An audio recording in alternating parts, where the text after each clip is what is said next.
ਸਤਿਨਾਮ ਕਰਤਾ ਪੁਰਖ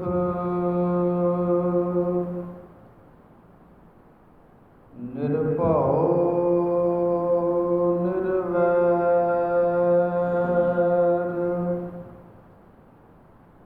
ਅਕਾਲ ਮੂਰਤ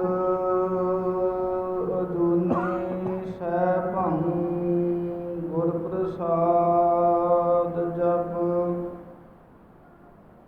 ਆਦਿ ਸੱਚ ਜੁਗਾਦਿ ਸੱਚ ਹੈ ਵੀ ਸੱਚ ਨਾਨਕ ਹੋਸੀ ਵੀ ਸੱਚ ਕਿਰਪਾ ਕਰਹੁ ਦੀਨ ਕੇ ਦਾਤੇ ਮੇਰਾ ਗੁਣ ਅਵਗਣ ਨਾ ਵਿਚਾਰਹੁ ਕੋਈ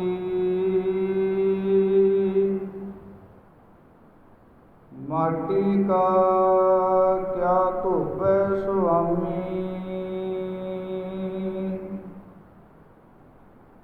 ਮਾਨਸ ਕੀ ਗਾਤ ਏਹੀ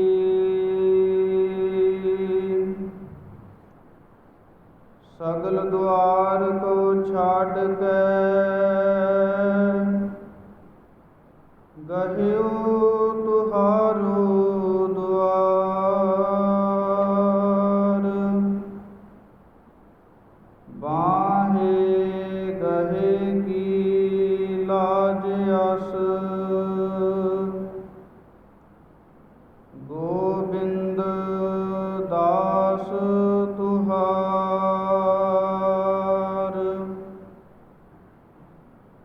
ਜਬ ਲੋ ਨਹੀਂ ਭਾਗ ਲਿਲਾਰ ਉਦੈ ਤਬ ਲੋ ਭ੍ਰਮਤੇ ਫਿਰਤੇ ਬਹੁਤਾਇਓ ਕਲ ਘੋਰ ਸਮੁੰਦਰ ਮੈਂ ਬੂਡਤ ਥੇ ਕਬਹੂ ਮਿਟ ਹੈ ਨਹੀਂ ਰੇ ਪਛੁਤਾਇਓ ਤਤ ਵਿਚਾਰ ਯਹ ਮਥੁਰਾ ਜਗ ਤਾਰਨ ਕਉ ਅਵਤਾਰ ਬਨਾਇਆ ਜਪਿਓ ਜਿਨ ਅਰਜੁਨ ਦੇਵ ਗੁਰੂ ਫਿਰ ਸੰਕਟ ਜੋਨ ਗਰਭ ਨਾ ਆਇਓ ਕਹਾਂ ਬੁੱਧ ਪ੍ਰਭ ਤੁਛ ਹਮਾਰੀ ਵਰਨ ਸਕੈ ਮਹਿਮਾ ਜੋ ਤਿਹਾਰੀ ਹਮ ਨਾ ਸਕਤ ਕਰ ਸਿਫਤ ਤੁਮਾਰੀ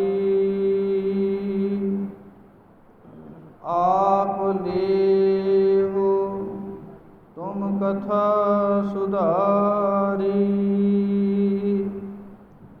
ਹਮ ਨਾ ਸਕਤ ਕਰ ਸਿਫਤ ਤੁਮਾਰੀ ਆਪ ਲੇਹੁ ਤੁਮ ਕਥਾ ਸੁਧਾਰੀ। ਸਤਿਨਾਮ ਸ੍ਰੀ ਵਾਹਿਗੁਰੂ ਸਾਹਿਬ ਜੀਓ। ਆਸਾੜ ਤਪੰਦਾ ਤਿਸ ਲੱਗੈ ਹਰ ਨਾਮ ਨਾ ਜਿਨਾ ਪਾਸ ਜਗ ਜੀਵਨ ਪੁਰਖ ਤਿਆਗ ਕੈ ਮਾਨਸ ਸੰਧੀ ਆਸ ਆਸਾੜ ਤਪੰਦਾ ਤਿਸ ਲੱਗੈ ਹਰ ਨਾਮ ਨਾ ਜਿਨਾ ਪਾਸ ਜਗ ਜੀਵਨ ਪੁਰਖ ਤਿਆਗ ਕੈ ਮਾਨਸ ਸੰਧੀ ਆਸ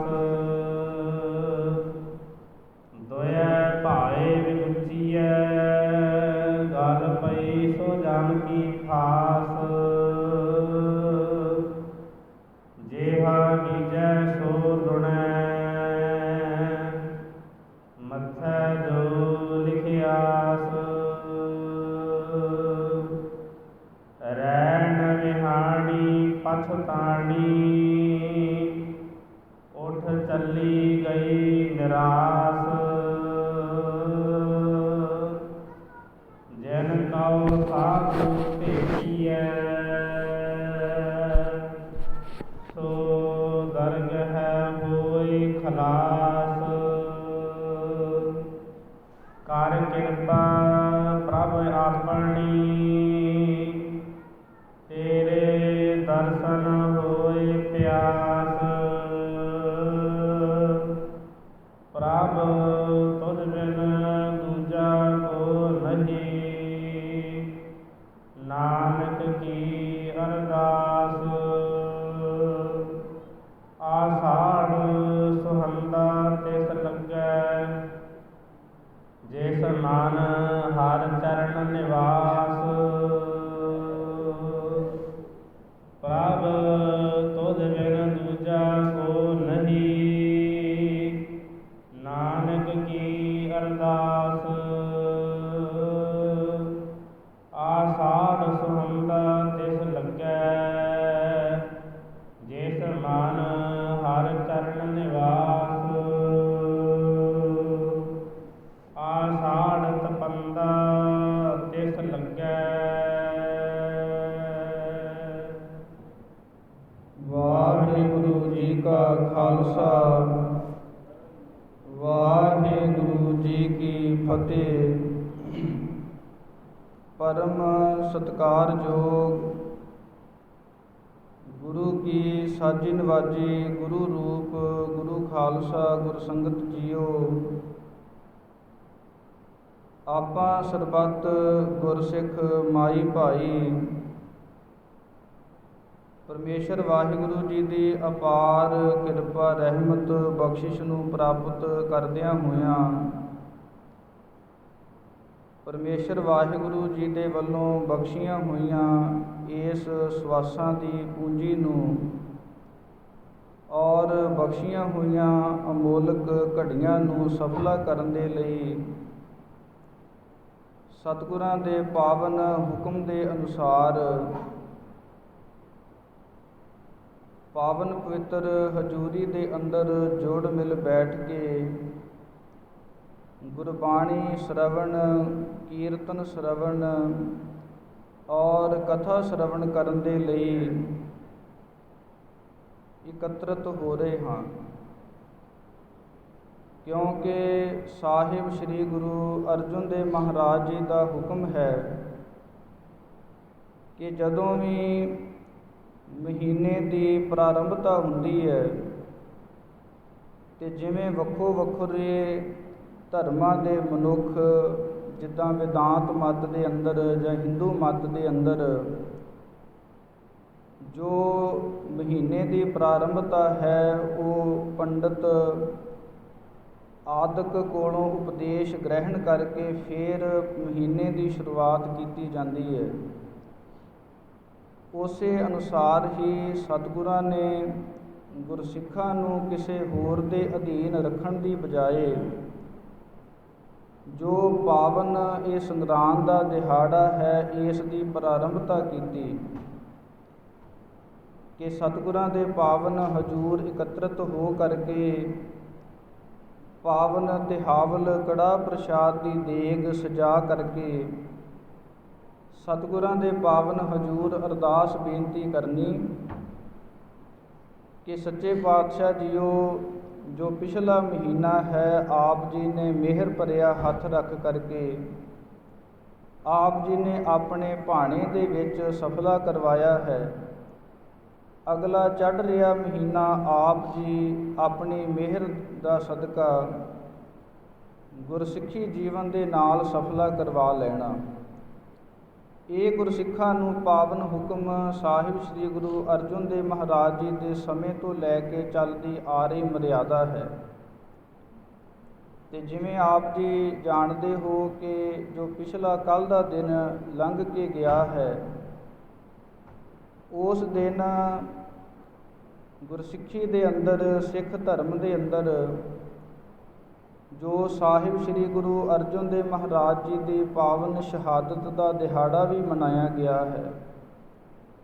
ਉਸ ਪਾਵਨ ਪਵਿੱਤਰ ਸ਼ਹੀਦੀ ਦਿਹਾੜੇ ਦੀ ਜੋ ਪਾਵਨ ਵਿਚਾਰ ਹੈ ਉਹ ਵੀ ਆਪਾਂ ਗੁਰਸਿੱਖ ਸੰਗਤਾਂ ਨੇ ਰਲ ਮਿਲ ਕੇ ਕਰਨੀ ਹੈ। ਜੋ ਪਾਵਨ ਵਿਚਾਰ ਦੀ ਪ੍ਰਾਰੰਭਤਾ ਹੈ ਕਿ ਇਹ ਜਿਹੜਾ ਸੰਸਾਰ ਹੈ, ਇਹ ਸੰਸਾਰ ਸੰਸਿਆਂ ਦਾ ਨਾਮ ਹੈ, ਜਾਂ ਆਪਾਂ ਸੰਸਾਰ ਦੀ ਜਗ੍ਹਾ 'ਤੇ ਦੂਸਰਾ ਸ਼ਬਦ ਵਰਤਦੇ ਹਾਂ ਦੁਨੀਆ, ਭਾਵ ਜਿਸ ਦੀਆਂ ਦੋ ਨੀਹਾਂ ਹੋਣ। ਕੋਈ ਵੀ ਮਕਾਨ, ਕੋਈ ਵੀ ਘਰ, ਉਸ ਦੀ ਇੱਕੋ ਹੀ ਨੀਂਹ ਹੁੰਦੀ ਹੈ। ਪਰ ਜਿਹੜੀ ਇਹ ਦੁਨੀਆ ਹੈ, ਇਹ ਜਿਹੜਾ ਸੰਸਾਰ ਹੈ, ਇਸ ਦੀਆਂ ਦੋ ਨੀਹਾਂ ਹਨ, ਭਾਵ ਇਹ ਜੰਮਦਾ ਹੈ ਔਰ ਆਪਣੇ ਕਰਮਾਂ ਨੂੰ ਭੋਗ ਕਰਕੇ ਇਸ ਦੇ ਵਿੱਚ ਮਰਨਾ ਵੀ ਹੁੰਦਾ ਹੈ। ਅਤੇ ਉਸ ਦੁਬਿਧਾ ਦੇ ਅਨੁਸਾਰ ਇਸ ਅੱਜ ਦੇ ਪਾਵਨ ਪਵਿੱਤਰ ਸ਼ਬਦ ਦੇ ਅੰਦਰ ਵੀ ਕਿ ਜਿਵੇਂ ਸਾਹਿਬ ਸ੍ਰੀ ਗੁਰੂ ਅਮਰਦਾਸ ਮਹਾਰਾਜ ਜੀ ਦੇ ਜੋ ਘਾਲਣਾ ਕਮਾਈ ਕਰਕੇ ਉਹਨਾਂ ਦੀ ਸਪੁੱਤਰੀ ਬੀਬੀ ਭਾਨੀ ਜੀ ਜਿਹੜੇ ਸੇਵਾ ਦੇ ਪੁੰਜ ਹਨ, ਮਹਾਨ ਸੇਵਾ ਦੇ ਵਿੱਚ ਲੱਗਦੇ ਹਨ, ਆਪਣੇ ਪਿਤਾ ਗੁਰੂ ਸ੍ਰੀ ਗੁਰੂ ਅਮਰਦਾਸ ਮਹਾਰਾਜ ਜੀ ਦੀ ਹਰ ਪ੍ਰਕਾਰ ਕਰਕੇ ਸੇਵਾ ਕਰਦੇ ਨੇ। ਸਾਹਿਬ ਸ੍ਰੀ ਗੁਰੂ ਅਮਰਦਾਸ ਮਹਾਰਾਜ ਜੀ ਨੇ ਤਰੁੱਠ ਕਰਕੇ ਬਚਨ ਆਖੇ ਕਿ ਬੀਬੀ ਭਾਨੀ ਜੀ ਕੋਈ ਵਰ ਮੰਗੋ, ਤੁਹਾਡੀ ਸੇਵਾ ਤੋਂ ਅਸੀਂ ਬਹੁਤ ਖੁਸ਼ ਹੋਏ ਹਾਂ।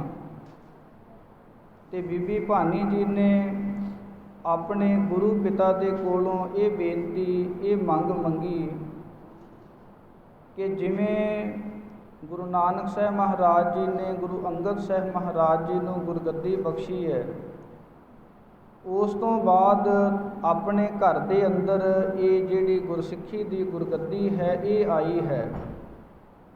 ਅਤੇ ਮੈਂ ਆਪ ਜੀ ਨੂੰ ਬੇਨਤੀ ਕਰਦੀ ਹਾਂ ਕਿ ਇਹ ਜਿਹੜੀ ਗੁਰਗੱਦੀ ਹੈ ਇਹ ਹੁਣ ਆਪਣੀ ਵੰਸ਼ ਸੋਢ ਵੰਸ਼ ਦੇ ਵਿੱਚ ਹੀ ਰਹਿਣੀ ਕਰੇ, ਭਾਵ ਆਪਣੇ ਜਿਹੜੇ ਅੱਗੇ ਆਉਣ ਵਾਲੇ ਪੁੱਤ ਪੋਤਰੇ ਹਨ ਉਹੀ ਇਸ ਸੋਢ ਵੰਸ਼ ਦੇ ਵਿੱਚ ਜਿਹੜੇ ਗੁਰੂ ਪੁੱਤਰ ਔਰ ਗੁਰੂ ਪੋਤਰੇ ਹੋਵਣ। ਇਹ ਬਚਨ ਸੁਣ ਕਰਕੇ ਸਾਹਿਬ ਸ੍ਰੀ ਗੁਰੂ ਅਮਰਦਾਸ ਮਹਾਰਾਜ ਜੀ ਨੇ ਇਹ ਆਖਿਆ ਕਿ ਬੀਬੀ ਭਾਨੀ ਜੀ ਜਿਸ ਪ੍ਰਕਾਰ ਗੁਰਗੱਦੀ ਚੱਲਦੀ ਆ ਰਹੀ ਹੈ ਕਿ ਜੋ ਸੇਵਾ ਭਾਵਨਾ ਕਰਦਾ ਹੈ ਉਸ ਦੇ ਹਿੱਸੇ ਹੀ ਆ ਜਾਂਦੀ ਹੈ, ਪਰ ਜੇ ਤੁਸੀਂ ਇਹ ਮੰਗ ਮੰਗਦੇ ਹੋ ਤਾਂ ਇਸ ਦੇ ਲਈ ਬਹੁਤ ਤਰ੍ਹਾਂ ਕਰਕੇ ਸ਼ਹਾਦਤਾਂ ਹੋਵਣਗੀਆਂ, ਬਹੁਤ ਤਰ੍ਹਾਂ ਕਰਕੇ ਤਸੀਹੇ ਝੱਲਣੇ ਪੈਣਗੇ। ਫਿਰ ਇਹ ਜਿਹੜੀ ਗੁਰਗੱਦੀ ਹੈ ਇਹ ਸੋਢ ਵੰਸ਼ ਦੇ ਵਿੱਚ ਸਥਿਰ ਰਹਿ ਸਕਦੀ ਹੈ। ਅਤੇ ਬੀਬੀ ਭਾਨੀ ਜੀ ਨੇ ਆਖਿਆ ਕਿ ਗੁਰੂ ਪਿਤਾ ਜੀ ਕੋਈ ਗੱਲ ਨਹੀਂ, ਜੇ ਸਾਡੀ ਇੱਕ ਸੋਢ ਵੰਸ਼ ਦੇ ਕਰਕੇ ਸ਼ਹਾਦਤ ਦੇਣ ਕਰਕੇ ਸਾਰੀ ਲੁਕਾਈ ਦਾ ਦੁਨੀਆ ਦਾ ਭਲਾ ਹੁੰਦਾ ਹੋਵੇ ਅਤੇ ਇਹ ਜਿਹੜੀ ਸੇਵਾ ਹੈ ਸਾਡੇ ਹਿੱਸੇ ਆਉਂਦੀ ਹੋਵੇ ਤਾਂ ਇਹ ਕੋਈ ਸੌਦਾ ਕੋਈ ਮਹਿੰਗਾ ਨਹੀਂ ਹੋਵੇਗਾ। ਉਸੇ ਪ੍ਰਕਾਰ ਅੱਗੇ ਸਾਹਿਬ ਸ੍ਰੀ ਗੁਰੂ ਰਾਮਦਾਸ ਮਹਾਰਾਜ ਜੀ, ਉਹਨਾਂ ਦੇ ਨਾਲ ਬੀਬੀ ਭਾਨੀ ਜੀ ਦਾ ਰਿਸ਼ਤਾ ਹੁੰਦਾ ਹੈ ਅਤੇ ਉਹਨਾਂ ਦੇ ਜੋ ਸਪੁੱਤਰ 3 ਸਪੁੱਤਰ ਹੁੰਦੇ ਨੇ, ਉਹਨਾਂ ਦੇ ਵਿੱਚੋਂ ਸਭ ਤੋਂ ਛੋਟੇ ਹਨ ਸਾਹਿਬ ਸ੍ਰੀ ਗੁਰੂ ਅਰਜਨ ਦੇਵ ਮਹਾਰਾਜ ਜੀ। ਅਤੇ ਬੀਬੀ ਭਾਨੀ ਦੀ ਜਦੋਂ ਆਪਾਂ ਕੁਰਬਾਨੀ ਵੱਲ ਵੇਖਦੇ ਹਾਂ ਕਿ ਇੱਕ ਤਾਂ ਹੁੰਦਾ ਕਿ ਆਪਾਂ ਨੂੰ ਪਤਾ ਨਹੀਂ ਕੀ ਕੁਝ ਹੋਣਾ, ਪਤਾ ਹੋਣ ਦੇ ਬਾਵਜੂਦ ਵੀ ਇੰਨੀਆਂ ਕੁਰਬਾਨੀਆਂ ਨੂੰ ਸਹਿ ਲੈਣਾ ਇਹ ਕੋਈ ਪਰਮੇਸ਼ਰ ਵੱਲੋਂ ਬਖਸ਼ੀ ਹੋਈ ਆਤਮਾ ਦਾ ਹੀ ਕੰਮ ਹੈ। ਜਿਵੇਂ ਆਪਾਂ ਇੱਕ ਗੱਲ ਸੋਚਦੇ ਹਾਂ ਕਿ ਮਹਾਰਾਜਾ ਰਣਜੀਤ ਸਿੰਘ ਜੀ ਜੋ ਇਤਨੇ ਵੱਡੇ ਸਿੱਖ ਕੌਮ ਦੇ ਸਿੱਖ ਜਰਨੈਲ ਹੋਏ ਨੇ, ਰਾਜੇ ਹੋਏ ਨੇ, ਉਹਨਾਂ ਦੇ ਇਤਿਹਾਸ ਨੂੰ ਜਦੋਂ ਪੜ੍ਹ ਕੇ ਵਾਚ ਕੇ ਵੇਖਦੇ ਹਾਂ ਤਾਂ ਉਹਨਾਂ ਦੀ ਵੀ ਵੰਸ਼ ਖਤਮ ਹੋਈ ਹੈ। ਉਹ ਕਿਉਂ ਹੋਈ ਹੈ? ਕਿਉਂਕਿ ਸਾਹਿਬ ਸ੍ਰੀ ਗੁਰੂ ਗੋਬਿੰਦ ਸਿੰਘ ਮਹਾਰਾਜ ਜੀ ਨੇ ਪਾਵਨ ਬਚਨ ਕੀਤੇ ਸਨ ਕਿ ਸਾਡੀ ਜਿਹੜਾ ਜੋਤੀ ਜੋਤ ਸਮਾਉਣ ਵਾਲੀ ਜਗ੍ਹਾ ਹੈ ਉਸ ਨੂੰ ਕੋਈ ਵੀ ਨਾ ਬਣਾਵੇ। ਅਤੇ ਜਦੋਂ ਇਹ ਗੱਲ ਅੱਗੇ ਤੋਂ ਅੱਗੇ ਇਤਿਹਾਸਕਾਰਾਂ ਤੋਂ, ਸੰਤ ਮਹਾਂਪੁਰਖਾਂ ਤੋਂ ਇਹ ਗੱਲ ਜਦੋਂ ਮਹਾਰਾਜਾ ਰਣਜੀਤ ਸਿੰਘ ਜੀ ਨੂੰ ਪਤਾ ਲੱਗੀ ਕਿ ਸਾਹਿਬ ਸ੍ਰੀ ਗੁਰੂ ਗੋਬਿੰਦ ਸਿੰਘ ਮਹਾਰਾਜ ਜੀ ਦੇ ਇਹ ਬਚਨ ਹਨ ਕਿ ਸਾਡੀ ਜੋਤੀ ਜੋਤ ਸਮਾਉਣ ਵਾਲੀ ਜਿਹੜੀ ਜਗ੍ਹਾ ਹੈ ਉਸ ਨੂੰ ਕੋਈ ਵੀ ਉਸ 'ਤੇ ਗੁਰਦੁਆਰਾ ਨਾ ਬਣਾਵੇ, ਜਿਹੜਾ ਬਣਾਵੇਗਾ ਉਸ ਦੀ ਵੰਸ਼ ਦਾ ਨਾਸ਼ ਹੋਵੇਗਾ, ਭਾਵ ਉਹ ਵੰਸ਼ ਇਸ ਦੁਨੀਆ ਦੇ ਵਿੱਚ ਨਹੀਂ ਰਹੇਗੀ। ਅਤੇ ਮਹਾਰਾਜਾ ਰਣਜੀਤ ਸਿੰਘ ਜੀ ਨੇ ਇਸ ਦੀ ਪਹਿਲ ਕੀਤੀ ਸੀ ਕਿ ਜੇ ਸਾਡੀ ਵੰਸ਼ ਨਾਸ਼ ਹੋਣ ਦੇ ਨਾਲ, ਕਿਉਂਕਿ ਉਹਨਾਂ ਨੇ ਇਹ ਗੱਲ ਸੋਚੀ ਕਿ ਸਾਹਿਬ ਸ੍ਰੀ ਗੁਰੂ ਗੋਬਿੰਦ ਸਿੰਘ ਮਹਾਰਾਜ ਜੀ ਨੇ ਸਿੱਖਾਂ ਦੇ ਲਈ ਸਰਬੰਸ ਦਾਨ ਕੀਤਾ ਹੈ। ਆਪਣਾ ਇੱਕ ਕੋਈ ਪਰਿਵਾਰ ਦਾ ਮੈਂਬਰ 2-4 ਦਿਨ ਘਰੋਂ ਬਾਹਰ ਗਿਆ ਨਾ ਆਵੇ ਅਤੇ ਆਪਣਾ ਜਿਹੜਾ ਜੀਵਨ ਹੈ ਉਹ ਬਹੁਤ ਔਖਾ ਹੋ ਜਾਂਦਾ ਹੈ। ਆਪਣਾ ਚਿੰਤਾ ਦੇ ਵਿੱਚ, ਬਹੁਤ ਔਖਾਈ ਦੇ ਵਿੱਚ ਸਾਡੇ ਦਿਨ ਲੰਘਦੇ ਨੇ। ਪਰ ਕੈਸੇ ਧੰਨ ਜਿਗਰੇ ਵਾਲੇ ਸਾਹਿਬ ਸ੍ਰੀ ਗੁਰੂ ਗੋਬਿੰਦ ਸਿੰਘ ਮਹਾਰਾਜ ਜੀ ਹੋਵਣਗੇ ਜਿਨ੍ਹਾਂ ਨੇ ਆਪਣਾ ਸਰਬੰਸ ਦਾਨ ਕੀਤਾ ਹੈ। ਅਤੇ ਮਹਾਰਾਜਾ ਰਣਜੀਤ ਸਿੰਘ ਜੀ ਨੇ ਆਖਿਆ ਕਿ ਜੇ ਸਾਹਿਬ ਸ੍ਰੀ ਗੁਰੂ ਗੋਬਿੰਦ ਸਿੰਘ ਮਹਾਰਾਜ ਜੀ ਸਿੱਖਾਂ ਦੇ ਲਈ, ਗੁਰਸਿੱਖੀ ਦੇ ਲਈ ਸਰਬੰਸ ਦਾਨ ਕਰ ਸਕਦੇ ਹਨ ਅਤੇ ਉਹਨਾਂ ਦੇ ਜਿਹੜੇ ਸਿੱਖ ਮੁਰੀਦ ਹਨ ਉਹ ਵੀ ਕਰ ਸਕਦੇ ਨੇ। ਅਤੇ ਆਖਰ ਮਹਾਰਾਜਾ ਰਣਜੀਤ ਸਿੰਘ ਜੀ ਨੇ ਉਹ ਪਾਵਨ ਪਵਿੱਤਰ ਅਸਥਾਨ ਬਣਾਇਆ ਅਤੇ ਆਖਰ ਵਿੱਚ ਜੰਗ ਯੁੱਧ ਹੋਏ ਔਰ ਜਿਵੇਂ ਉਹਨਾਂ ਦੇ ਪੁੱਤਰ ਜੋ ਅੰਗਰੇਜ਼ ਲੈ ਗਏ ਸਨ ਉਸ ਤੋਂ ਅੱਗੇ ਵੰਸ਼ ਦਾ ਨਾਸ਼ ਹੋਇਆ।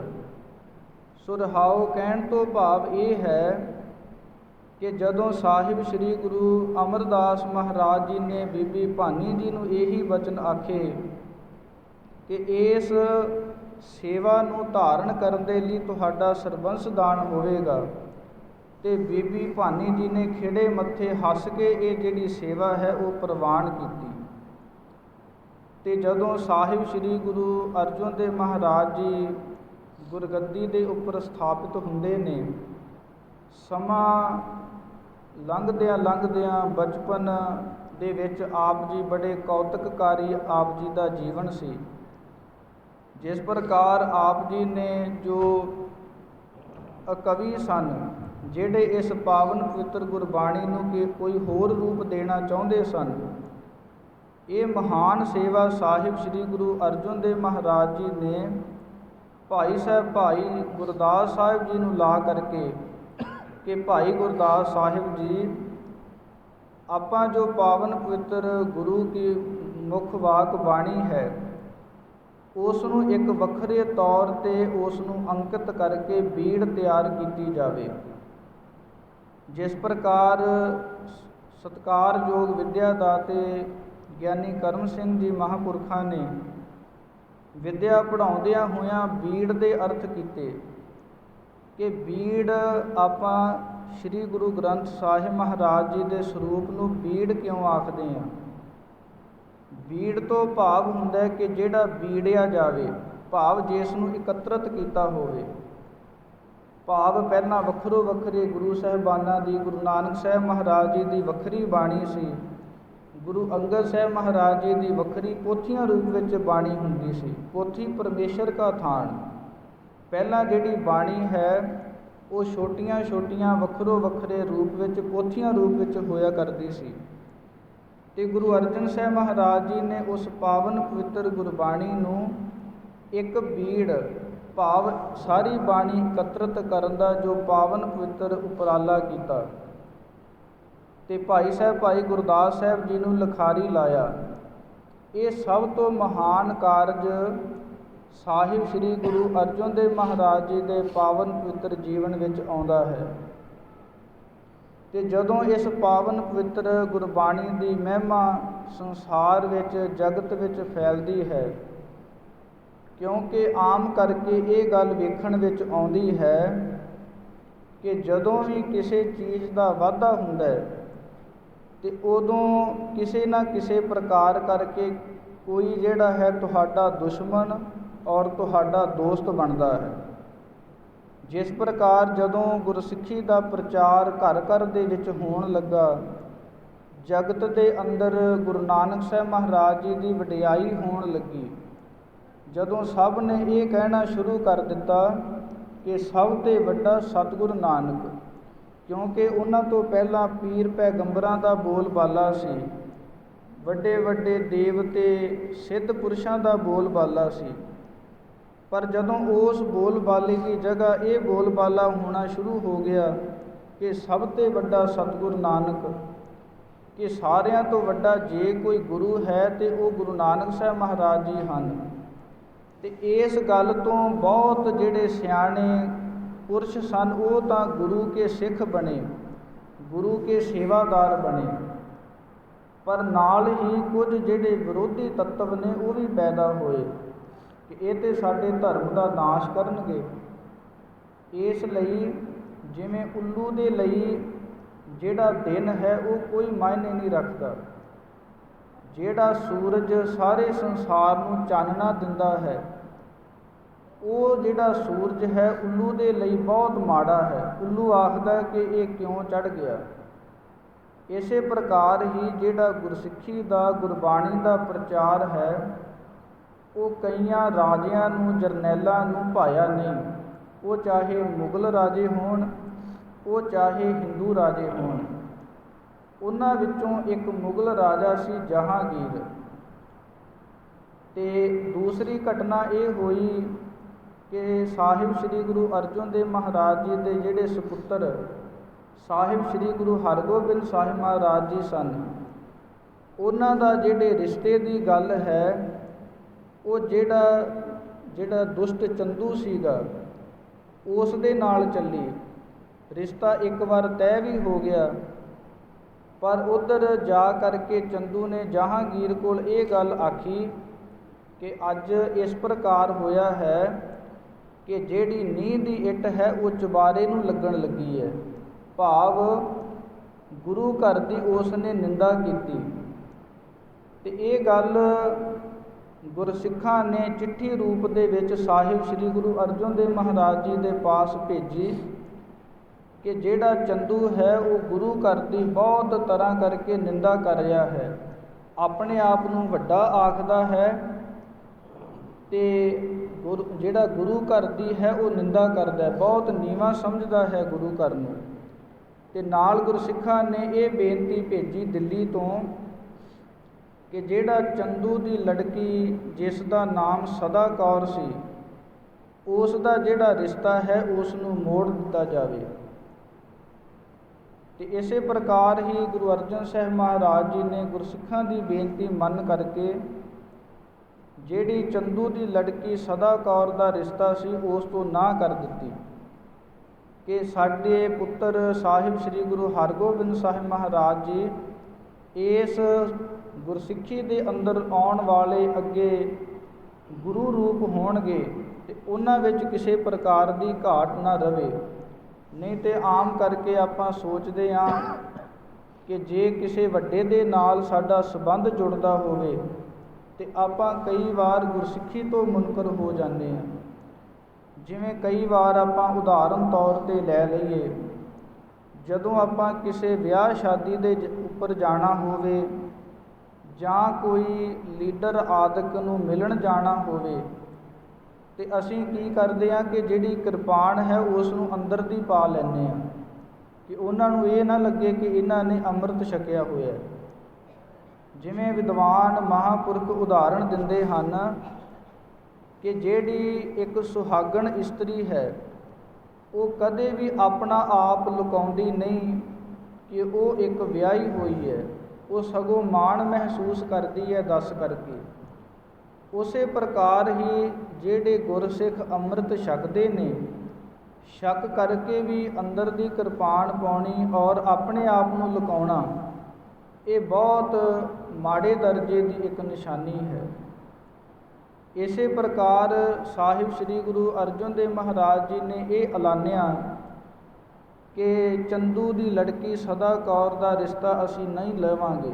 ਉਸ ਦੀ ਜਗ੍ਹਾ ਮਾਤਾ ਦਮੋਦਰੀ ਜੀ ਇਸ ਦਾ ਰਿਸ਼ਤਾ ਸਾਹਿਬ ਸ੍ਰੀ ਗੁਰੂ ਹਰਗੋਬਿੰਦ ਸਾਹਿਬ ਮਹਾਰਾਜ ਜੀ ਦੇ ਨਾਲ ਤੈਅ ਹੋਇਆ। ਅਤੇ ਜਦੋਂ ਇਹ ਗੱਲ ਜਿਹੜੀ ਰਿਸ਼ਤਾ ਨਾ ਕਰਨ ਦੀ ਗੱਲ ਜਦੋਂ ਚੰਦੂ ਨੂੰ ਪਤਾ ਲੱਗੀ, ਅਤੇ ਇਤਿਹਾਸਕਾਰਾਂ ਨੇ ਬਚਨ ਲਿਖੇ ਨੇ ਕਿ ਚੰਦੂ ਨੂੰ ਸਣ ਕੱਪੜੀ ਅੱਗ ਲੱਗ ਗਈ ਕਿ ਮੈਂ ਏਡੇ ਵੱਡੇ ਰਾਜੇ ਦਾ ਵਜ਼ੀਰ, ਮੇਰੀ ਸਰਕਾਰੀ ਦਰਬਾਰੇ ਮੇਰੀ ਚੱਲਦੀ ਹੈ, ਮੇਰੇ ਨਾਲ ਨਾ ਕਰਕੇ ਮੇਰੀ ਲੜਕੀ ਦੇ ਰਿਸ਼ਤੇ ਨੂੰ ਨਾ ਕਰਕੇ ਸਾਹਿਬ ਸ੍ਰੀ ਗੁਰੂ ਅਰਜਨ ਦੇਵ ਮਹਾਰਾਜ ਜੀ ਨੂੰ ਵੱਡਾ ਨੁਕਸਾਨ ਝੱਲਣਾ ਪਵੇਗਾ।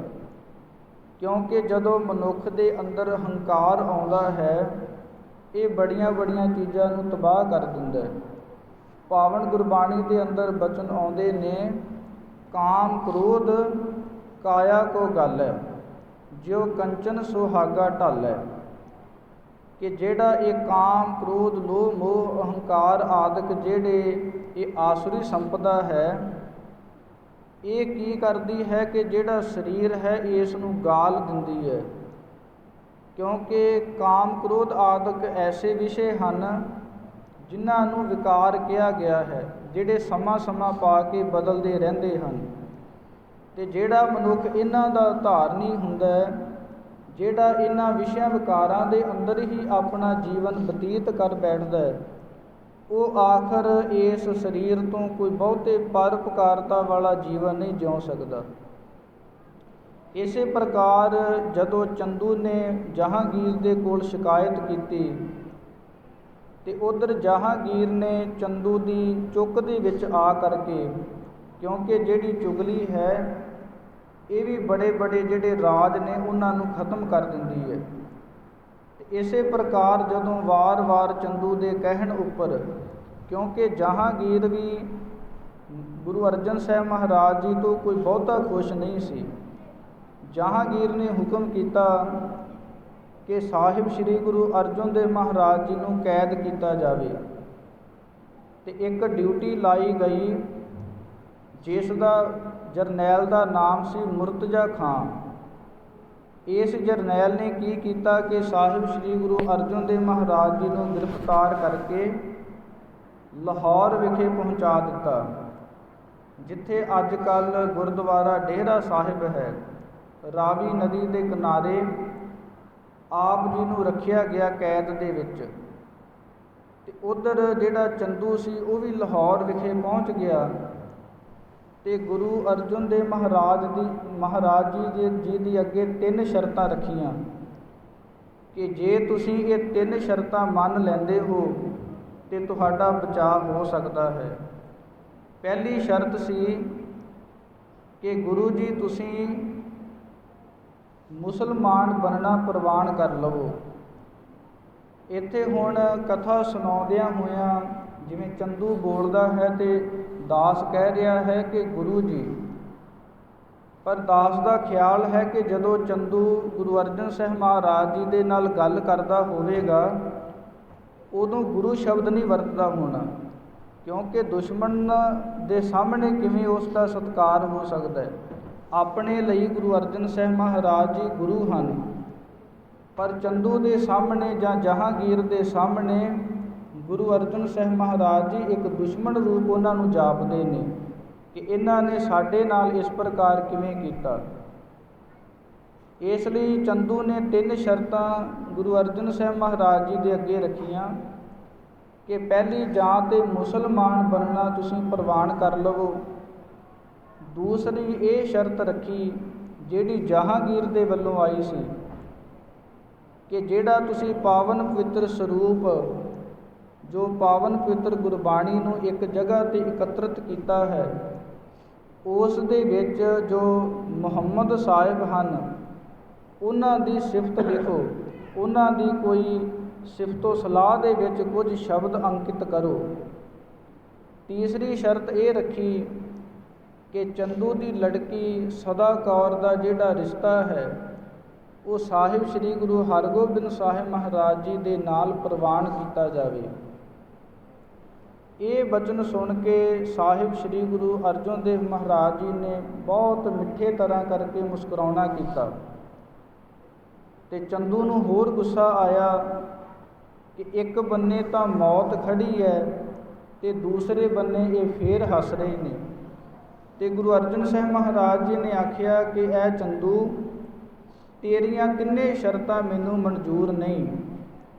ਪਹਿਲੀ ਜਿਹੜੀ ਸ਼ਰਤ ਹੈ ਕਿ ਮੁਸਲਮਾਨ ਬਣਨ ਦੀ, ਉਸ ਦੀ ਬਾਬਤ ਗੁਰੂ ਅਰਜਨ ਸਾਹਿਬ ਮਹਾਰਾਜ ਜੀ ਨੇ ਇਹ ਆਖਿਆ ਕਿ ਜਿਹੜਾ ਕਿਸੇ ਫੋਰਸ ਦੇ ਵਿੱਚ ਆ ਕਰਕੇ ਧੱਕੇ ਦੇ ਨਾਲ ਕੋਈ ਵੀ ਧਰਮ ਜਿਹੜਾ ਨਾ ਛਡਾਇਆ ਜਾ ਸਕਦਾ ਹੈ ਅਤੇ ਨਾ ਹੀ ਕਿਸੇ ਨੂੰ ਧਾਰਨ ਕਰਵਾਇਆ ਜਾ ਸਕਦਾ ਹੈ। ਜਿਸ ਪ੍ਰਕਾਰ ਦੋ ਘਟਨਾਵਾਂ ਆਪਾਂ ਇਤਿਹਾਸ ਵਿੱਚ ਪੜ੍ਹਦੇ ਹਾਂ। ਗੁਰੂ ਨਾਨਕ ਸਾਹਿਬ ਮਹਾਰਾਜ ਜੀ ਨੂੰ ਧੱਕੇ ਦੇ ਨਾਲ ਜਨੇਊ ਪਾਇਆ ਜਾ ਰਿਹਾ ਸੀ ਅਤੇ ਗੁਰੂ ਨਾਨਕ ਸਾਹਿਬ ਮਹਾਰਾਜ ਜੀ ਨੇ ਜਨੇਊ ਪਾਉਣ ਤੋਂ ਇਨਕਾਰ ਕਰ ਦਿੱਤਾ ਸੀ। ਦੂਸਰੀ ਘਟਨਾ ਆਪਾਂ ਸ੍ਰੀ ਗੁਰੂ ਤੇਗ ਬਹਾਦਰ ਮਹਾਰਾਜ ਜੀ ਦੇ ਜੀਵਨ ਵਿੱਚ ਵੇਖਦੇ ਹਾਂ। ਉਸ ਵੇਲੇ ਧੱਕੇ ਦੇ ਨਾਲ ਜਨੇਊ ਲਾਹਿਆ ਜਾ ਰਿਹਾ ਸੀ ਅਤੇ ਧੱਕੇ ਨਾਲ ਜਨੇਊ ਲਾਉਣ ਨਹੀਂ ਦਿੱਤਾ।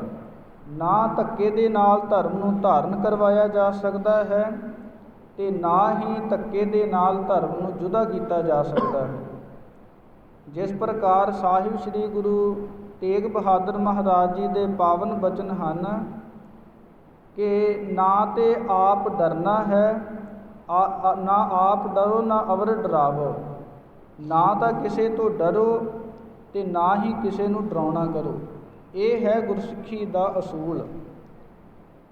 ਅਤੇ ਇਸੇ ਪ੍ਰਕਾਰ ਪਹਿਲੀ ਗੱਲ ਦਾ ਤਾਂ ਇਹ ਜਵਾਬ ਦਿੱਤਾ ਜੋ ਚੰਦੂ ਨੇ ਆਖਿਆ ਸੀ ਕਿ ਮੁਸਲਮਾਨ ਬਣ ਜਾਵੋ, ਤਾਂ ਉਸ ਵੇਲੇ ਗੁਰੂ ਜੀ ਆਖੇ ਕਿ ਧੱਕੇ ਦੇ ਨਾਲ ਕੋਈ ਵੀ ਧਰਮ ਨਹੀਂ ਧਾਰਨ ਕਰਵਾ ਸਕਦਾ।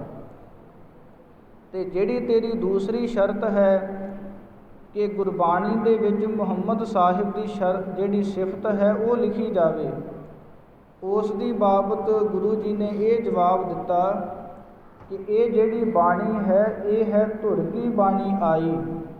ਇਹ ਧੁਰ ਦਰਗਾਹ ਤੋਂ ਪਰਮੇਸ਼ਰ ਵਾਹਿਗੁਰੂ ਜੀ ਦੇ ਬਚਨ ਹਨ, ਇਹ ਕੋਈ ਸਾਡੇ ਬਚਨ ਨਹੀਂ। ਪਰਮੇਸ਼ਰ ਵਾਹਿਗੁਰੂ ਨੇ ਜਿਸ ਪ੍ਰਕਾਰ ਦੀ ਜੈਸੀ ਮੈਂ ਆਵੈ ਖਸਮ ਕੀ ਬਾਣੀ, ਤੈਸੜਾ ਕਰੀ ਗਿਆਨ ਵੇ ਲਾਲੋ। ਇਹ ਤਾਂ ਕਹਿੰਦੇ ਜਿਵੇਂ ਆਈ ਹੈ, ਜਿਵੇਂ ਪਰਮੇਸ਼ਰ ਵਾਹਿਗੁਰੂ ਜੀ ਨੇ ਸਾਨੂੰ ਸੋਝੀ ਬਖਸ਼ੀ ਹੈ, ਸਾਡੇ ਸਫੁਰਨ ਹੋਈ ਹੈ ਬਾਣੀ, ਉਸੇ ਪ੍ਰਕਾਰ ਹੀ ਇਸ ਬਾਣੀ ਨੂੰ ਅਸੀਂ ਲਿਖਣਾ ਕੀਤਾ ਹੈ।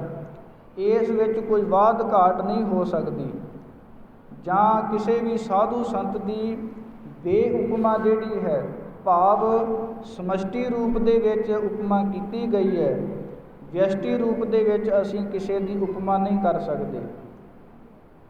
ਅਤੇ ਤੀਸਰੀ ਜਿਹੜੀ ਤੇਰੀ ਸ਼ਰਤ ਹੈ ਕਿ ਚੰਦੂ ਦੀ ਜਿਹੜਾ ਲੜਕੀ ਦਾ ਜਿਹੜਾ ਰਿਸ਼ਤਾ ਹੈ ਉਸ ਨੂੰ ਅਸੀਂ ਤਾਂ ਨਹੀਂ ਪ੍ਰਵਾਨ ਕਰ ਸਕਦੇ ਕਿਉਂਕਿ ਇਹ ਸੰਗਤ ਦਾ ਹੁਕਮ ਹੈ ਕਿ ਇਹ ਜਿਹੜਾ ਰਿਸ਼ਤਾ ਹੈ ਇਸ ਤੋਂ ਇਨਕਾਰ ਕਰ ਦਿੱਤਾ ਜਾਵੇ। ਅਤੇ ਸੰਗਤ ਦਾ ਜਿਹੜਾ ਹੁਕਮ ਹੈ ਉਸ ਨੂੰ ਅਸੀਂ ਟਾਲ ਨਹੀਂ ਸਕਦੇ। ਇੱਕ ਦਾਸ ਬੇਨਤੀ ਕਰੇਗਾ ਕਿ ਜਿਹੜਾ ਵਿਦਾਂਤ ਮਤ ਹੈ ਇਸ ਦੇ ਅੰਦਰ ਵੱਖਰੋ ਵੱਖਰੀਆਂ ਧਾਰਨਾ, ਕਹਿਣ ਤੋਂ ਭਾਵ ਹੈ ਕਿ ਹਰ ਇੱਕ ਧਰਮ ਦੇ ਵਿੱਚ ਵੱਖਰੋ ਵੱਖਰੇ ਨਿਯਮ ਹੁੰਦੇ ਨੇ, ਵੱਖਰੋ ਵੱਖਰੀਆਂ ਧਾਰਨਾਵਾਂ ਹੁੰਦੀਆਂ ਨੇ। ਪਰ ਜਿਹੜਾ ਗੁਰਸਿੱਖੀ ਦਾ ਜੀਵਨ ਹੈ ਉਸ ਨੂੰ ਇਹਨਾਂ ਅਸੂਲਾਂ ਦੇ ਨਾਲ ਸ਼ੁਰੂ ਕੀਤਾ ਜਾਂਦਾ ਹੈ ਕਿ ਸੰਗਤ ਕਾ ਗੁਣ ਬਹੁਤ ਅਧਿਕਾਈ, ਪੜ੍ਹ ਸੂਆ ਗਣਕ ਉਧਾਰੇ। ਕਿ ਗੁਰਸਿੱਖੀ ਦੇ ਅੰਦਰ ਜਿਹੜੀ ਸੰਗਤ ਹੈ ਇਸ ਦੀ ਬਹੁਤ ਜ਼ਿਆਦਾ ਮਹਾਨਤਾ ਹੈ ਕਿ ਅਸੀਂ ਆਪਣਾ ਜਿਹੜਾ ਜੀਵਨ ਹੈ ਉਹ ਕਿਹਨਾਂ ਦੇ ਵਿੱਚ ਜਿਉਂਦੇ ਹਾਂ। ਸਾਡੇ ਨਾਲ ਰਹਿਣ ਵਾਲੇ ਸਾਡੇ ਦੋਸਤ, ਸਾਡੇ ਮਿੱਤਰ, ਸਾਡੇ ਰਿਸ਼ਤੇਦਾਰ ਕਿਵੇਂ ਦੇ ਹਨ, ਉਹ ਸਾਡਾ ਜੀਵਨ ਦੱਸਦਾ ਹੈ। ਅਤੇ ਸੰਗਤ ਜਿਵੇਂ ਆਮ ਕਰਕੇ ਲੌਕਿਕ ਪ੍ਰਮਾਣ ਹੈ, ਜੈਸੀ ਸੰਗਤ ਤੈਸੀ ਰੰਗਤ, ਜਿਵੇਂ ਦੀ ਮਨੁੱਖ ਦੀ ਸੰਗਤ ਹੁੰਦੀ ਹੈ ਉਸੇ ਪ੍ਰਕਾਰ ਦੀ ਬੱਚਿਆਂ ਦੇ ਉੱਪਰ ਜਾਂ ਮਨੁੱਖ ਦੇ ਉੱਪਰ ਰੰਗਤ ਚੜ੍ਹਦੀ ਹੈ, ਜਿਸ ਨੂੰ ਪਾਵਨ ਗੁਰਬਾਣੀ ਦੇ ਅੰਦਰ ਇਸ ਪ੍ਰਕਾਰ ਕਰਕੇ ਆਖਿਆ ਗਿਆ ਹੈ ਕਿ ਸੰਗਤ ਕਿਸ ਦੀ ਕਰਨੀ ਚਾਹੀਦੀ ਹੈ। ਸੱਤੀ ਪਹਿਰੀ ਸਤ ਭਲਾ, ਬਹੀਐ ਪੜ੍ਹਿਆ ਪਾਸ, ਉਥੈ ਪਾਪ ਪੁੰਨ ਵਿਚਾਰੀਐ, ਕੂੜੈ ਘਟੈ ਰਾਸ। ਕਹਿੰਦੇ ਕਿ ਜੇ ਆਪਣੇ ਬੱਚਿਆਂ ਨੂੰ, ਪੁੱਤਰ ਧੀਆਂ ਨੂੰ ਕਿਸੇ ਦੇ ਕੋਲ ਬਿਠਾਉਣਾ ਹੋਵੇ ਤਾਂ ਉਹ ਕਿਵੇਂ ਦੇ ਮਨੁੱਖ ਹੋਣੇ ਚਾਹੀਦੇ ਨੇ? ਉਹ ਹੋਣੇ ਚਾਹੀਦੇ ਨੇ ਬਹੀਏ ਪੜ੍ਹਿਆਂ ਪਾਸ, ਜਿਹੜੇ ਕੋਈ ਪੜ੍ਹੇ ਲਿਖੇ ਸਿਆਣੇ ਪੁਰਸ਼ ਨੇ। ਕਹਿੰਦੇ ਕਿਉਂ ਬਹਿਣਾ ਚਾਹੀਦਾ ਹੈ? ਕਿਉਂਕਿ ਉੱਥੇ ਪਾਪ ਪੁੰਨ ਵਿਚਾਰੀਐ ਕੂੜੈ ਘਟੈ ਰਾਸ। ਉੱਥੇ ਪਾਪ ਔਰ ਪੁੰਨ ਦੀ ਵਿਚਾਰ ਕੀਤੀ ਜਾਂਦੀ ਹੈ ਕਿ ਜੇ ਆਪਾਂ ਫਲਾਣਾ ਕੰਮ ਕਰਾਂਗੇ ਤਾਂ ਪਾਪ ਲੱਗੇਗਾ, ਜੇ ਫਲਾਣਾ ਕੰਮ ਕਰਾਂਗੇ ਤਾਂ ਸਾਡੇ ਪੁੰਨ ਕਰਮ ਵਧਣਗੇ। ਇਸ ਪ੍ਰਕਾਰ ਤੀਸਰੀ ਜਿਹੜੀ ਸ਼ਰਤ ਸੀ ਕਿ ਚੰਦੂ ਦੀ ਜਿਹੜੀ ਲੜਕੀ ਦਾ ਰਿਸ਼ਤਾ ਪ੍ਰਵਾਨ ਕਰਨਾ, ਉਸ 'ਤੇ ਇਹ ਜਵਾਬ ਦਿੱਤਾ ਕਿ ਇਹ ਸੰਗਤ ਦਾ ਹੁਕਮ ਹੈ, ਜੇ ਸੰਗਤ ਕਹੇਗੀ ਤਾਂ ਅਸੀਂ ਮੰਨ ਲਵਾਂਗੇ। ਤਾਂ ਉਸ ਵੇਲੇ ਸਾਹਿਬ ਸ੍ਰੀ ਗੁਰੂ ਅਰਜਨ ਦੇਵ ਮਹਾਰਾਜ ਜੀ ਨੇ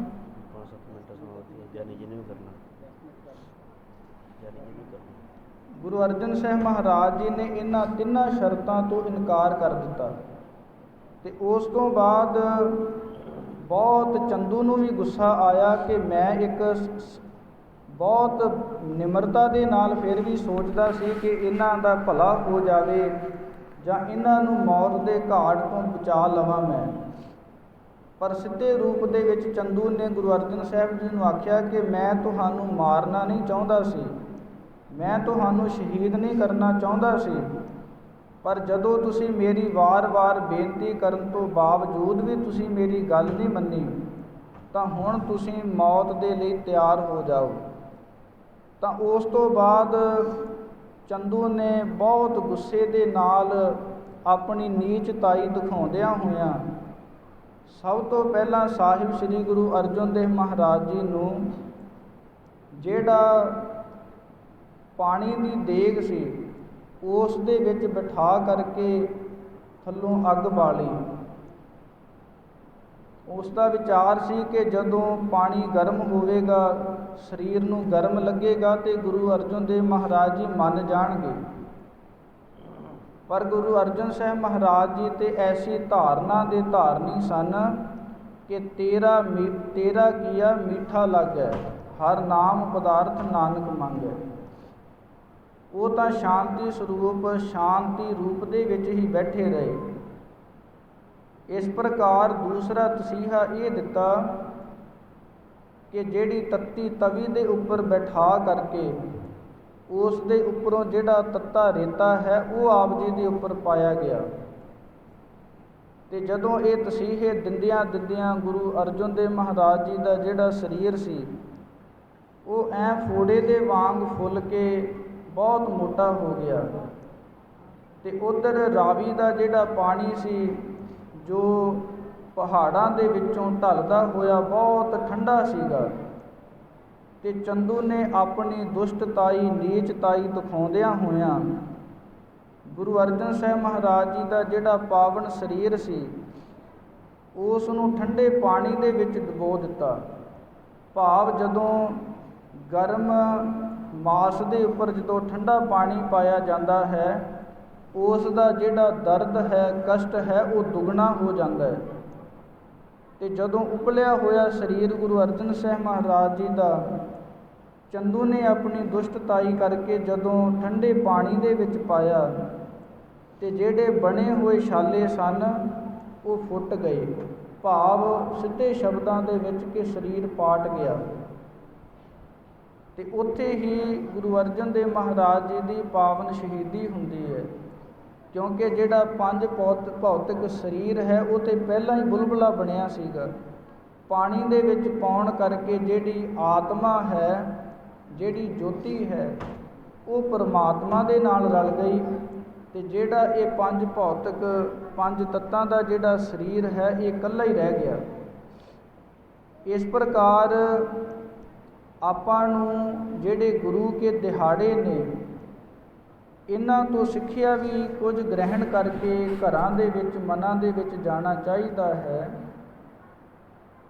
ਕਿ ਗੁਰੂ ਅਰਜਨ ਦੇਵ ਮਹਾਰਾਜ ਜੀ ਨੇ ਆਪਣੇ ਗੁਰਸਿੱਖਾਂ ਦੇ ਲਈ ਐਸੀ ਮਹਾਨ ਜਿਹੜੀ ਸ਼ਹੀਦੀ ਹੈ, ਮਹਾਨ ਘਾਲਣਾ ਘਾਲੀ। ਪਰ ਇਸ ਤੋਂ ਬਾਅਦ ਸਾਡੇ ਕੀ ਫਰਜ਼ ਬਣਦੇ ਨੇ? ਅਸੀਂ ਉਹਨਾਂ ਪਾਵਨ ਪਵਿੱਤਰ ਸ਼ਹੀਦੀਆਂ ਨੂੰ ਮਨਾਉਣ ਦੇ ਨਾਲ ਨਾਲ ਉਹਨਾਂ ਨੂੰ ਯਾਦ ਰੱਖਣ ਦੇ ਨਾਲ ਨਾਲ ਇੱਕ ਅੱਧੀ ਜਿਹੜੀ ਸਿੱਖਿਆ ਹੈ ਉਹ ਵੀ ਗ੍ਰਹਿਣ ਕਰੀਏ ਕਿ ਉਹਨਾਂ ਵਿੱਚੋਂ ਹੈ ਕਿ ਗੁਰੂ ਅਰਜਨ ਦੇਵ ਮਹਾਰਾਜ ਜੀ ਨੇ ਸਮੇਂ ਦੀ ਹਕੂਮਤ ਦੇ ਨਾਲ ਲੜ ਕਰਕੇ ਔਰ ਉਹਨਾਂ ਨੂੰ ਪਤਾ ਸੀ ਕਿ ਵਿਰੋਧਤਾ ਤਾਂ ਲਾਜ਼ਮੀ ਹੋਵੇਗੀ, ਫਿਰ ਵੀ ਜਿਹੜੀ ਪਾਵਨ ਪਵਿੱਤਰ ਗੁਰਬਾਣੀ ਹੈ ਉਸ ਨੂੰ ਇਕੱਤਰਿਤ ਕੀਤਾ ਅਤੇ ਇਸ ਪਾਵਨ ਪਵਿੱਤਰ ਗੁਰਬਾਣੀ ਨੂੰ ਪੜ੍ਹਨਾ ਵਿਚਾਰਨਾ ਇਹ ਗੁਰਸਿੱਖਾਂ ਦੇ ਹਿੱਸੇ ਆਉਂਦਾ ਹੈ।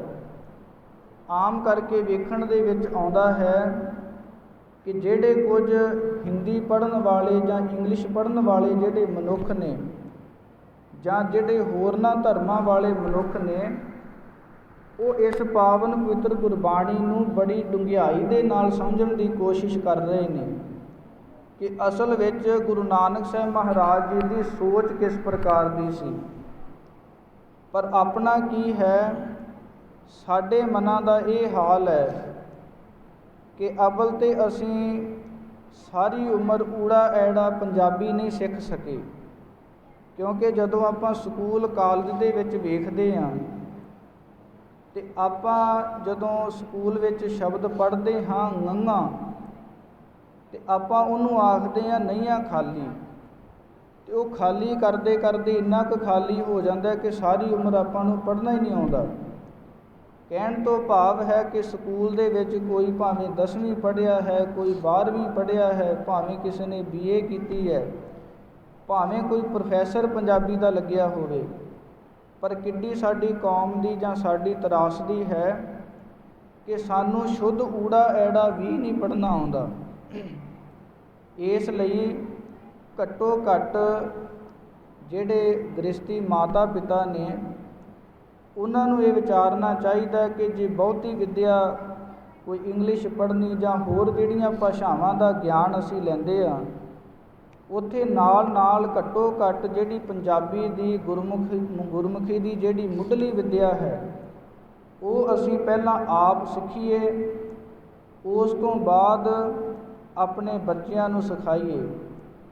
ਕਿਉਂਕਿ ਇਤਿਹਾਸਕਾਰਾਂ ਨੇ ਇੱਕ ਨਿਯਮ ਬੱਧਾ ਹੈ ਕਿ ਜੇ ਕਿਸੇ ਕੌਮ ਨੂੰ ਖਤਮ ਕਰਨਾ ਹੋਵੇ ਅਤੇ ਉਸ ਦੇ ਕੋਲੋਂ ਉਸ ਦਾ ਜਿਹੜਾ ਗਿਆਨ ਹੈ ਜਾਂ ਉਸ ਦਾ ਜਿਹੜੀ ਵਿੱਦਿਆ ਹੈ ਉਸ ਨੂੰ ਖੋਹ ਲੈਣਾ ਕਰੋ। ਅਤੇ ਆਪਾਂ ਨੂੰ ਜੇ ਕੋਈ ਮਾਰ ਪੈ ਰਹੀ ਹੈ ਅਤੇ ਉਹਦੇ ਦੋ ਕਾਰਨ ਨੇ। ਪਹਿਲਾ ਕਾਰਨ ਇਹ ਹੈ ਕਿ ਜਿਹੜਾ ਗੁਰਸਿੱਖੀ ਜੀਵਨ ਦੇ ਅੰਦਰ ਜਾਂ ਜਿਹੜਾ ਪੰਜਾਬੀ ਬੱਚਾ ਹੈ ਉਹ ਨਾ ਤਾਂ ਚੰਗੀ ਤਰ੍ਹਾਂ ਸੰਸਾਰੀ ਵਿੱਦਿਆ ਹੀ ਪੜ੍ਹ ਰਿਹਾ ਹੈ, ਕਿਉਂਕਿ ਵਿੱਦਿਆ ਜਿਹੜੀ ਹੈ ਸਿਰਫ ਡਿਗਰੀਆਂ ਦੀ ਰਹਿ ਗਈ ਹੈ ਕਿ ਡਿਗਰੀ ਲਵੋ ਗਿਆਨ ਕੋਈ ਨਹੀਂ। ਅਤੇ ਦੂਸਰੀ ਜਿਹੜੀ ਧਾਰਮਿਕ ਵਿੱਦਿਆ ਹੈ, ਜਿਹੜੀ ਸਾਡੀ ਮਾਨਸਿਕਤਾ ਇੱਦਾਂ ਦੀ ਬਣ ਗਈ ਹੈ ਕਿ ਇਹ ਤਾਂ ਵਿਹਲਿਆਂ ਦਾ ਕੰਮ ਹੈ, ਗੁਰਬਾਣੀ ਪੜ੍ਹਨੀ ਜਾਂ ਗੁਰਬਾਣੀ ਦੀ ਵਿੱਦਿਆ ਪੜ੍ਹਨੀ ਇਹ ਤਾਂ ਫਜ਼ੂਲ ਕੰਮ ਹੈ। ਆਪਣੀ ਇਸ ਤਰ੍ਹਾਂ ਦੀ ਮਾਨਸਿਕਤਾ ਬਣ ਗਈ ਹੈ। ਪਰ ਸਤਿਗੁਰੂ ਸਾਹਿਬ ਸ੍ਰੀ ਗੁਰੂ ਅਰਜਨ ਦੇਵ ਮਹਾਰਾਜ ਜੀ ਨੇ ਸ਼ਹਾਦਤ ਦੇ ਕਰਕੇ ਇਸ ਜੋ ਪਾਵਨ ਪਵਿੱਤਰ ਗੁਰਬਾਣੀ ਹੈ ਇਸ ਦੇ ਲਈ ਸ਼ਹਾਦਤ ਦਿੱਤੀ। ਅਤੇ ਉੱਥੇ ਹੀ ਸਾਹਿਬ ਸ੍ਰੀ ਗੁਰੂ ਗੋਬਿੰਦ ਸਿੰਘ ਮਹਾਰਾਜ ਜੀ ਦਾ ਹੁਕਮ ਵੀ ਹੈ ਕਿ ਸਿੱਖੋ ਸੁਣੋ ਸੀਖ ਇਹ ਮੇਰੀ, ਬਾਣੀ ਪੜ੍ਹੋ ਸੁਧ ਗੁਰ ਕੇਰੀ, ਕਿ ਜਿਹੜੀ ਇਹ ਪਾਵਨ ਪਵਿੱਤਰ ਗੁਰਬਾਣੀ ਹੈ ਇਸ ਨੂੰ ਸ਼ੁੱਧ ਰੂਪ, ਕਿਉਂਕਿ ਜਿਹੜੀ ਗੁਰਬਾਣੀ ਦੀ ਸਿਖਲਾਈ ਹੈ ਇਹ ਵੀ ਇੱਕ ਵਿੱਦਿਆ ਹੈ। ਅਤੇ ਜਿਵੇਂ ਆਪਾਂ ਸੰਸਾਰ ਦਾ ਹਰ ਇੱਕ ਕੰਮ, ਹਰ ਇੱਕ ਵਿੱਦਿਆ ਕਿਸੇ ਦੇ ਕੋਲੋਂ ਸਿੱਖਦੇ ਹਾਂ, ਉਸੇ ਪ੍ਰਕਾਰ ਹੀ ਇਹ ਪਾਵਨ ਪਵਿੱਤਰ ਗੁਰਬਾਣੀ ਹੈ ਜਿਸ ਨੂੰ ਆਪਾਂ ਬ੍ਰਹਮ ਵਿੱਦਿਆ ਆਖਦੇ ਹਾਂ। ਇਹ ਵੀ ਸਾਨੂੰ ਕਿਸੇ ਦੇ ਕੋਲ ਰਹਿ ਕਰਕੇ ਕਿਸੇ ਦੀ ਸ਼ਰਨ ਲੈ ਕੇ ਸਿੱਖਣੀ ਸਿਖਾਉਣੀ ਚਾਹੀਦੀ ਹੈ। ਜਿਵੇਂ ਇਸ ਅਸਥਾਨ 'ਤੇ ਮਹਾਨ ਸੇਵਾ ਸਤਿਕਾਰਯੋਗ ਬਾਬਾ ਲਾਲ ਸਿੰਘ ਜੀ ਦੇ ਰਾਹੀਂ ਔਰ ਜੋ ਪਾਵਨ ਜੋ ਸੰਤ ਮਹਾਂਪੁਰਖ ਸੰਤ ਆਤਮਾ ਸਿੰਘ ਜੀ, ਜਿਨ੍ਹਾਂ ਦੇ ਪਰਉਪਕਾਰ ਕਰਕੇ ਉਦਮ ਕਰਕੇ ਸਾਰੇ ਵਿਦਿਆਰਥੀ ਔਰ ਸਾਡੇ ਵਿੱਦਿਆ ਦਾਤੇ ਸਤਿਕਾਰਯੋਗ ਗਿਆਨੀ ਕਰਮ ਸਿੰਘ ਜੀ ਮਹਾਂਪੁਰਖ, ਜਿਨ੍ਹਾਂ ਨੇ ਆਪਣੇ ਜੀਵਨ ਦੇ ਅੰਦਰ ਬੇਅੰਤ ਗੁਰਸਿੱਖਾਂ ਨੂੰ ਗੁਰੂ ਕੀ ਗੁਰਬਾਣੀ ਦੀ ਸੰਥਿਆ, ਗੁਰੂ ਕੀ ਗੁਰਬਾਣੀ ਦੇ ਅਰਥ ਪੜ੍ਹਾ ਕਰਕੇ ਨਿਵਾਜਿਆ। ਜੋ ਦਾਸ ਨੇ ਵੀ ਇਹ 2-4 ਬਚਨ ਆਪ ਜੀ ਦੇ ਨਾਲ ਸੁਣਾਏ ਨੇ ਆਪ ਜੀ ਨੂੰ, ਇਹ ਵੀ ਗਿਆਨੀ ਕਰਮ ਸਿੰਘ ਜੀ ਦੀ ਬਖਸ਼ਿਸ਼ ਕੀਤੀ ਹੋਈ ਦਾਤ ਹੈ। ਅਤੇ ਇਸ ਪ੍ਰਕਾਰ ਜਿਹੜੀ ਵਿੱਦਿਆ ਹੈ ਉਹ ਸਾਨੂੰ ਜ਼ਰੂਰ ਪੜ੍ਹਨੀ ਔਰ ਪੜ੍ਹਾਉਣੀ ਚਾਹੀਦੀ ਹੈ। ਸੋ ਇਸ ਪ੍ਰਕਾਰ ਜੋ ਚੰਦੂ ਦੀ ਦੁਸ਼ਟਤਾਈ ਕਰਕੇ ਜੋ ਕੱਲ੍ਹ ਦੇ ਸਮੇਂ ਆਪਾਂ ਜੋ ਪਾਵਨ ਪਵਿੱਤਰ ਸ਼ਹੀਦੀ ਦਿਹਾੜਾ ਸੀ ਉਸ ਨੂੰ ਮਨਾਉਣਾ ਕੀਤਾ ਹੈ।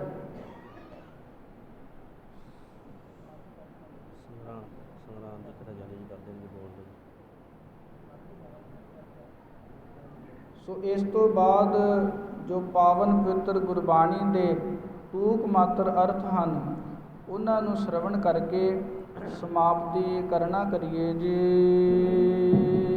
ਆਸਾੜ ਸਪੰਦਾ ਤਿਸ ਲੱਗੈ, ਹਰ ਨਾਮ ਨ ਜਿਨਾ ਪਾਸ। ਸਾਹਿਬ ਸ੍ਰੀ ਗੁਰੂ ਅਰਜਨ ਦੇਵ ਮਹਾਰਾਜ ਜੀ ਇਸ ਪਾਵਨ ਪਵਿੱਤਰ ਸੰਗਰਾਂਦ ਦੇ ਦਿਹਾੜੇ ਦਾ ਜੋ ਸ਼ਬਦ ਹੈ, ਇਸ ਦੇ ਅੰਦਰ ਪਾਵਨ ਵਾਕ ਉਚਾਰਨ ਕਰਦੇ ਹਨ ਕਿ ਜਿਨ੍ਹਾਂ ਕੋਲ ਪਰਮੇਸ਼ਰ ਵਾਹਿਗੁਰੂ ਜੋ ਪਤੀ ਸਰੂਪ ਹੈ ਉਸ ਦਾ ਨਾਮ ਨਹੀਂ ਹੈ, ਉਹਨਾਂ ਨੂੰ ਇਹ ਜਿਹੜਾ ਅਸਾੜ ਦਾ ਮਹੀਨਾ ਜੋ ਆ ਸਰਬ ਔਰ ਸੇ ਸਾੜ ਮੈਨੇ ਸਾੜਨੇ ਵਾਲਾ ਹੈ, ਇਹ ਜਿਹੜਾ ਸਾੜ ਦਾ ਮਹੀਨਾ ਹੈ ਇਹ ਤਪਦਾ ਹੋਇਆ ਬਹੁਤ ਦੁਖਦਾਈ ਪ੍ਰਤੀਤ ਹੁੰਦਾ ਹੈ।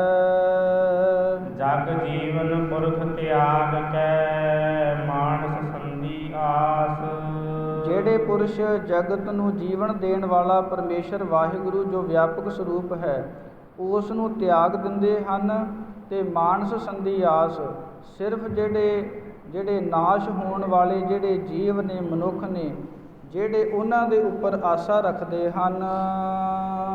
ਦੋਇ ਭਾਏ ਵਿਗੁਚੀਐ, ਗਲ ਪਈ ਸੋ ਜਮ ਕੀ ਫਾਸ। ਇਸ ਪ੍ਰਕਾਰ ਦੁਬਿਧਾ ਦੇ ਵਿੱਚ ਲੱਗ ਕਰਕੇ ਉਹ ਵਿਗੁਚੀਐ ਮੈਨੇ ਨਾਸ਼ ਹੋ ਜਾਂਦੇ ਨੇ, ਜਾਂ ਉਹਨਾਂ ਨੂੰ ਵਿਗੁਚੀਐ ਮੈਨੇ ਖੁਆਰੀ ਹੁੰਦੀ ਹੈ ਅਤੇ ਅੰਤ ਸਮੇਂ ਗਲ ਦੇ ਵਿੱਚ ਜਿਹੜੀ ਜਮਾਂ ਦੀ ਫਾਸੀ ਹੈ ਉਹ ਪੈਣਾ ਕਰਦੀ ਹੈ। ਜੇਹਾ ਬੀਜੈ ਸੋ ਲੁਣੈ, ਮਥੈ ਜੋ ਲਿਖਿਆਸ। ਮਨੁੱਖ ਜਿਸ ਪ੍ਰਕਾਰ ਦੇ ਕਰਮ ਕਮਾਉਂਦਾ ਹੈ, ਜਿਸ ਪ੍ਰਕਾਰ ਦੇ ਕੰਮ ਕਰਦਾ ਹੈ, ਜਾਂ ਜਿਹੜਾ ਬੀਜ ਬੀਜਦਾ ਹੈ ਉਸੇ ਪ੍ਰਕਾਰ ਹੀ ਉਹਨੂੰ ਪ੍ਰਾਪਤ ਹੁੰਦਾ ਹੈ, ਵੱਢਣਾ ਪੈਂਦਾ ਹੈ। ਅਤੇ ਉਸੇ ਪ੍ਰਕਾਰ ਹੀ ਜਿਹੜੇ ਮੱਥੇ ਦੇ ਜਿਹੜੇ ਭਾਗ ਹਨ ਉਹ ਲਿਖੇ ਜਾਂਦੇ ਹਨ। ਰੈਣ ਵਿਹਾਣੀ ਪਛਤਾਣੀ, ਉੱਠ ਚੱਲੀ ਗਏ ਨਿਰਾਸ। ਜਿਹੜੇ ਪਤੀ ਪਰਮੇਸ਼ਰ ਵਾਹਿਗੁਰੂ ਦੇ ਨਾਮ ਤੋਂ ਹੀਣੇ ਹਨ, ਜਿਹੜੇ ਦੁਬਿਧਾ ਦੇ ਵਿੱਚ ਆਪਣਾ ਜੀਵਨ ਬਤੀਤ ਕਰਦੇ ਹਨ, ਉਹਨਾਂ ਦਾ ਕਿਸ ਪ੍ਰਕਾਰ ਦਾ ਜੀਵਨ ਹੁੰਦਾ ਹੈ ਕਿ ਰੈਣ ਵਿਹਾਣੀ ਪਛਤਾਣੀ, ਉਹਨਾਂ ਦੀ ਜਿਹੜੀ ਇਹ ਉਮਰ ਰੂਪੀ ਰਾਤ ਹੈ ਉਹ ਬਤੀਤ ਹੋ ਜਾਂਦੀ ਹੈ, ਵਿਅਰਥ ਦੇ ਵਿੱਚ ਨਾਸ਼ ਹੋ ਜਾਂਦੀ ਹੈ। ਅਤੇ ਫਿਰ ਉਹ ਪਛਤਾਣੀ, ਉਹਨਾਂ ਦੇ ਪੱਲੇ ਜੇ ਕੋਈ ਚੀਜ਼ ਪੈਂਦੀ ਹੈ ਅਤੇ ਉਹ ਹੈ ਪਛਤਾਵਾ। ਉੱਠ ਚੱਲੀ ਗਈ ਨਿਰਾਸ, ਉਹ ਫਿਰ ਇਸ ਸੰਸਾਰ ਸਮੁੰਦਰ ਤੋਂ ਨਿਰਾਸ਼ ਹੋ ਕਰਕੇ, ਉਦਾਸ ਹੋ ਕਰਕੇ ਸੰਸਾਰ ਤੋਂ ਚਲੇ ਜਾਂਦੇ ਹਨ। ਜਨ ਕਉ ਸਾਧੂ ਭੇਟੀਐ, ਸੋ ਦਰਗਹਿ ਹੋਏ ਖਲਾਸ। ਜਿਨ੍ਹਾਂ ਨੂੰ ਸਾਧੂ ਮਹਾਤਮਾ ਦੀ ਸੰਗਤ ਪ੍ਰਾਪਤ ਹੋ ਜਾਂਦੀ ਹੈ ਸੋ ਦਰਗਹਿ ਹੋਏ ਖਲਾਸ, ਉਹ ਪਰਮੇਸ਼ਰ ਵਾਹਿਗੁਰੂ ਦੀ ਦਰਗਾਹ ਦੇ ਵਿੱਚ ਖਲਾਸ ਮੈਨੇ ਉਜਲੇ ਹੁੰਦੇ ਨੇ, ਜਾਂ ਉਹਨਾਂ ਦੀ ਜਿਹੜੀ ਗਏ ਮੁਸ਼ੱਕਤ ਘਾਲ ਵਾਲੀ ਅਵਸਥਾ ਹੁੰਦੀ ਹੈ। ਕਰ ਕਿਰਪਾ ਪ੍ਰਭ ਆਪਣੀ, ਤੇਰੇ ਦਰਸ਼ਨ ਹੋਏ ਪਿਆਸ। ਪਰਮੇਸ਼ਰ ਵਾਹਿਗੁਰੂ ਜੀ ਦੇ ਅੱਗੇ ਇਸ ਪ੍ਰਕਾਰ ਬੇਨਤੀ ਕਰੀਏ ਕਿ ਹੇ ਪਰਮੇਸ਼ਰ ਵਾਹਿਗੁਰੂ ਜੀ, ਉਹ ਕਿਰਪਾ ਕਰਕੇ ਜਾਂ ਆਪਣਾ ਮਿਹਰ ਭਰਿਆ ਹੱਥ ਰੱਖ ਕਰਕੇ ਸਾਡੇ ਉੱਪਰ ਮਿਹਰ ਕਰੋ। ਤੇਰੇ ਦਰਸ਼ਨ ਹੋਏ ਪਿਆਸ, ਸਾਨੂੰ ਸਿਰਫ ਤੁਹਾਡੇ ਜਿਹੜੇ ਦਰਸ਼ਨ ਹਨ, ਪ੍ਰਤੱਖ ਦਰਸ਼ਨ, ਉਹਨਾਂ ਦੀ ਹੀ ਪਿਆਸਾ ਲੱਗਣੀ ਕਰੇ। ਪ੍ਰਭ ਤੁਧ ਬਿਨ ਦੂਜਾ ਕੋ ਨਹੀਂ, ਨਾਨਕ ਕੀ ਅਰਦਾਸ। ਇਸ ਪ੍ਰਕਾਰ ਬੇਨਤੀ ਕਰੀਏ ਕਿ ਹੇ ਪਰਮੇਸ਼ਰ ਵਾਹਿਗੁਰੂ ਜੀਓ, ਤੁਹਾਡੇ ਤੋਂ ਬਿਨਾਂ ਸਾਡੀ ਰੱਖਿਆ ਕਰਨ ਵਾਲਾ, ਸਾਨੂੰ ਮੁਕਤੀ ਦਿਵਾਉਣ ਵਾਲਾ, ਕਿਉਂਕਿ ਜਿਹੜੀ ਦੇਵੀ ਦੇਵਤੇ ਨੇ ਮੁਕਤ ਕੀ ਬਰੀਆ ਕਹਾਂ ਛਪਾਨੀ। ਉਹ ਤੇ ਦੇਵੀ ਦੇਵਤੇ ਮੁਕਤੀ ਦੀ ਗੱਲ ਆਉਂਦੀ ਹੈ ਤੇ ਉਦੋਂ ਛਿਪ ਜਾਂਦੇ ਨੇ, ਉਦੋਂ ਪਤਾ ਨਹੀਂ ਕਿੱਥੇ ਅਲੋਪ ਹੋ ਜਾਂਦੇ ਨੇ। ਇਸ ਲਈ ਇੱਦਾਂ ਬੇਨਤੀ ਕਰੀਏ ਕਿ ਪ੍ਰਭ ਤੁਧ ਬਿਨ ਦੂਜਾ ਕੋ ਨਹੀਂ, ਤੁਹਾਡੇ ਤੋਂ ਬਿਨਾਂ ਸਾਡੀ ਰੱਖਿਆ ਕਰਨ ਵਾਲਾ ਹੋਰ ਸੰਸਾਰ ਦੇ ਵਿੱਚ ਹੈ ਹੀ ਕੋਈ ਨਹੀਂ। ਨਾਨਕ ਕੀ ਅਰਦਾਸ। ਇਸ ਪ੍ਰਕਾਰ ਪਰਮੇਸ਼ਰ ਵਾਹਿਗੁਰੂ ਜੀ ਦੇ ਅੱਗੇ ਅਰਦਾਸ ਬੇਨਤੀ ਤਰਲਾ ਲੈਣਾ ਕਰੀਏ। ਆਸਾੜ ਸੁਹੰਦਾ ਤਿਸ ਲੱਗੈ, ਜਿਸ ਮਨ ਹਰ ਚਰਨ ਨਿਵਾਸ। ਜਿਹੜੇ ਤਪਦਿਆ ਹੋਇਆ ਸਾਰੇ ਤਰ੍ਹਾਂ ਕਰਕੇ ਜਿਹੜਾ ਸਾੜਾ ਪਿਆ ਹੋਇਆ ਮਨ ਹੈ, ਜਾਂ ਇਹ ਸੜਦਾ ਹੋਇਆ ਜਿਹੜਾ ਸਰੀਰ ਹੈ, ਤਪਦਾ ਹੋਇਆ ਜਿਹੜਾ ਮਨ ਬੁੱਧੀ ਹੈ, ਸੁਹੰਦਾ ਤਿਸ ਲੱਗੈ ਜਿਸ ਮਨ ਹਰ ਚਰਨ ਨਿਵਾਸ। ਜਿਸ ਮਨ ਹਰ ਚਰਨ ਨਿਵਾਸ, ਆਸਾੜ ਸੁਹੰਦਾ ਤਿਸ ਲੱਗੈ। ਜਿਸ ਦੇ ਮਨ ਦੇ ਅੰਦਰ ਪਰਮੇਸ਼ਰ ਵਾਹਿਗੁਰੂ ਦੇ ਨਾਮ ਰੂਪੀ ਚਰਨ ਹੋਣ। ਜਿਵੇਂ ਸ਼੍ਰੀ ਜਾਪ ਸਾਹਿਬ ਦੇ ਅੰਦਰ ਬਚਨ ਆਉਂਦੇ ਨੇ, ਚਿੱਤ ਚਰਨ ਨਾਮ। ਜਿਹੜਾ ਨਾਮ ਦਾ ਚਿੱਤ ਦੇ ਵਿੱਚ ਵਸਣਾ, ਇਹੀ ਪਰਮੇਸ਼ਰ ਵਾਹਿਗੁਰੂ ਜੀ ਦੇ ਚਰਨ ਹਨ। ਅਤੇ ਜਿਹੜੇ ਨਾਮ ਰੂਪੀ ਜਿਹੜੇ ਚਰਨ ਜਦੋਂ ਹਿਰਦੇ ਦੇ ਅੰਦਰ ਵਸ ਜਾਂਦੇ ਹਨ, ਅਤੇ ਉਹਨਾਂ ਮਨੁੱਖਾਂ ਨੂੰ ਇਹ ਜਿਹੜਾ ਸੜਦਾ ਹੋਇਆ ਹਾੜ ਦਾ ਮਹੀਨਾ ਹੈ, ਇਹ ਵੀ ਸੁਹੰਦਾ ਮੈਨੇ ਸ਼ੋਭਨੀਕ ਹੁੰਦਾ ਹੈ। ਭਾਵ ਉਹਨਾਂ ਨੂੰ ਜੀਵਨ ਦੇ ਵਿੱਚ ਉਹ ਤਪਦੇ ਨਹੀਂ, ਕਿਸੇ ਦੇ ਨਾਲ ਵੈਰ ਈਰਖਾ ਵਿਰੋਧ ਨਹੀਂ ਕਰਦੇ। ਉਹ ਆਪਣਾ ਜੀਵਨ ਇਸ ਸੰਸਾਰ ਤੋਂ ਸਫਲਾ ਕਰਕੇ ਜਾਂਦੇ ਨੇ। ਉਹਨਾਂ ਦਾ ਜੀਵਨ ਇਸ ਪ੍ਰਕਾਰ ਦਾ ਹੁੰਦਾ ਹੈ ਕਿ ਆਪ ਜਪਹਿ ਅਵਰਹਿ ਨਾਮ ਜਪਾਵਹਿ। ਸੋ ਇਸ ਪ੍ਰਕਾਰ ਗੁਰ ਇਤਿਹਾਸ ਦੀਆਂ ਔਰ ਗੁਰਬਾਣੀ ਦੀਆਂ ਕਥਾ ਵਿਚਾਰ ਕਰਦਿਆਂ ਤੋਂ ਹੋਈਆਂ ਬੇਅੰਤ ਭੁੱਲਾਂ ਦੀ ਖਿਮਾ ਆਪ ਗੁਰ ਸੰਗਤ ਸਾਹਿਬ ਸ੍ਰੀ ਗੁਰੂ ਅਰਜਨ ਦੇਵ ਮਹਾਰਾਜ ਜੀ ਬਖਸ਼ਣ ਯੋਗ ਹਨ। ਸਾਹਿਬ ਸ੍ਰੀ ਗੁਰੂ ਗ੍ਰੰਥ ਸਾਹਿਬ ਮਹਾਰਾਜ ਜੀ ਬਖਸ਼ਣ ਯੋਗ ਹਨ, ਬਖਸ਼ ਲੈਣਾ ਜੀ। ਸੋ ਇਸ ਤੋਂ ਬਾਅਦ ਸਾਡੇ ਵਿਦਿਆ ਦਾਤੇ ਸਤਿਕਾਰਯੋਗ ਗਿਆਨੀ ਕਰਮ ਸਿੰਘ ਜੀ ਆਪ ਜੀ ਦੇ ਨਾਲ ਪਾਵਨ ਪਵਿੱਤਰ ਜੋ ਬਚਨਾਂ ਦੀ ਸਾਂਝ ਪਾਉਣਗੇ। ਸੋ ਆਖਰੀ ਪੰਕਤੀਆਂ ਪੜ੍ਹ ਕੇ ਸਮਾਪਤੀ ਹੈ ਜੀ। ਪ੍ਰਭ ਤੁਧ ਬਿਨ ਦੂਜਾ ਕੋ ਨਹੀਂ, ਨਾਨਕ ਕੀ ਅਰਦਾਸ। ਆਸਾੜ ਸੁਹੰਦਾ ਤਿਸ ਲੱਗੈ, ਜਿਸ ਮਨ ਹਰ ਚਰਨ ਨਿਵਾਸ। ਵਾਹਿਗੁਰੂ ਜੀ ਕਾ ਖਾਲਸਾ